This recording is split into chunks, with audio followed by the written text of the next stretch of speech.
So welcome back. Now I will explain you the publisher, emitter, live, and the socket apps that we have in the project. Okay, so the initial point is this particular publisher app. You can see over here we have this main slash route. So whenever you will go over here, this will redirect you to the Zerodha's authentication system. You have to enter the app code. You will be get authenticated. Then it will redirect you to slash Zerodha. Okay, it's a webhook that you need to set in the app settings in the Zerodha's developer app basically. Okay, now we get the token over here. We generate a session.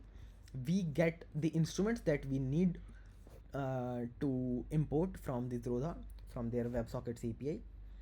Okay, so these are the instruments we have in the master database. Okay, now we initialize the ticker, the kite ticker. We pass the API key, access token, and we basically connect, and we subscribe to the all the instruments. And this is the like full mode. There are like also a few modes available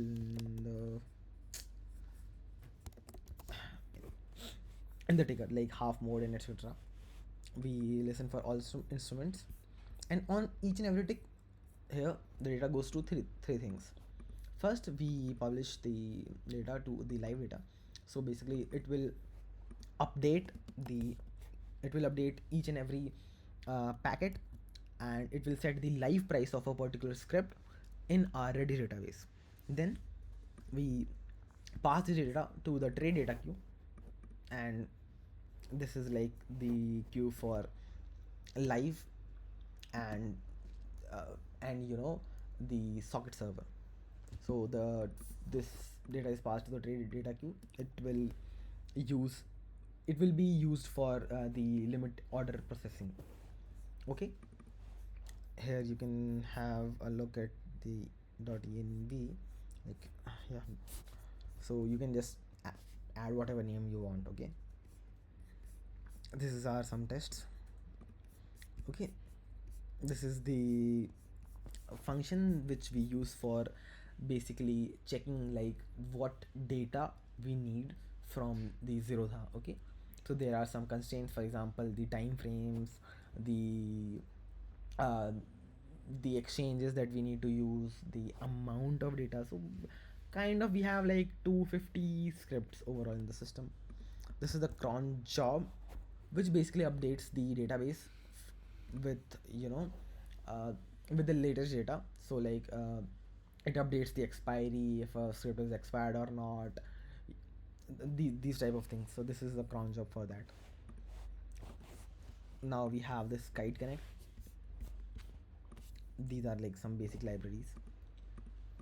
This is the conversion rate.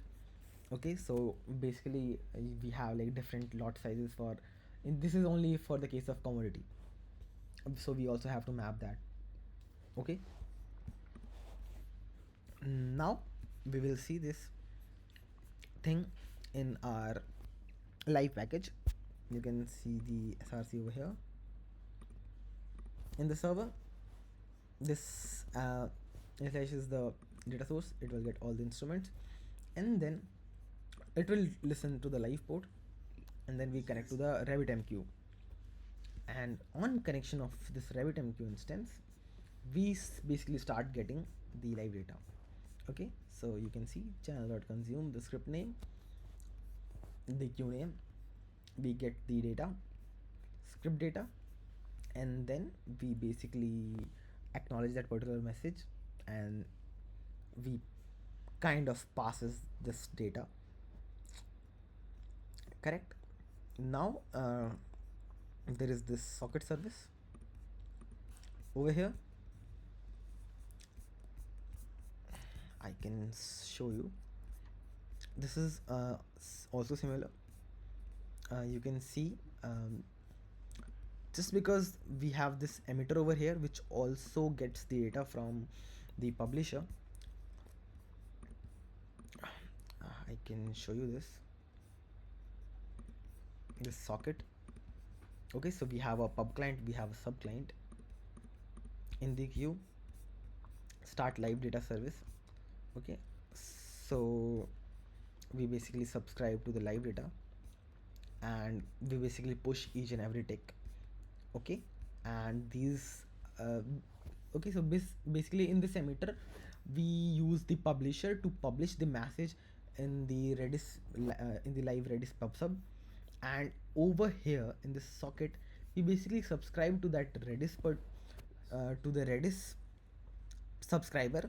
Okay, and that particular subscriber basically sends the data on the basis of like the script name. Okay, so you can see like we have a socket over here. Someone can join room, and on join room he can like pass the name of instruments that he wants to connect with, and we will just send that number of instruments to that particular request. Okay, like this is just disconnect, leave. We have some settings for like load test and all. Okay, so this is like the overall flow with which the data is being sent from one service to another. Okay, so I guess, yeah, that's it.